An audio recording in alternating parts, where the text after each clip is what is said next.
in the days when empires rose like mountains of iron, Israel lived under the shadow of the Greek kingdom. King Antiochus, drunk with power, sought not just to conquer the land, but to erase its faith.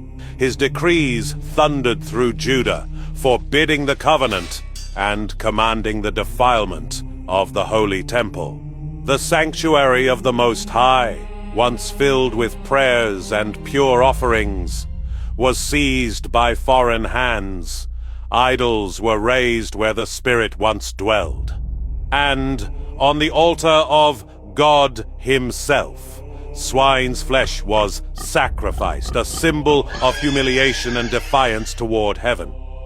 Fear spread like smoke. Many bent to the king's command, but a remnant would not bow. A priest named Mattathias rose in righteous defiance, striking down the king's enforcer and proclaiming, "Whoever is zealous for the law and stands with the covenant, follow me." And when Mattathias passed, leadership fell to his son, Judah. Judah the Hammer, a warrior shaped by faith, driven by the fire of righteousness, a leader whose courage breathed life into a weary nation. Though the armies of Greece marched with trained soldiers, war elephants, and weapons forged in the fires of empire, Israel stood with something greater, their covenant with God, and the unshakable belief that the Holy One fights for those who stand for Him.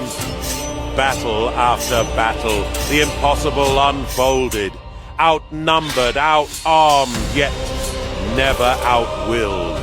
And then, against every earthly expectation, Judah and his brothers drove out the invaders and entered the temple once more.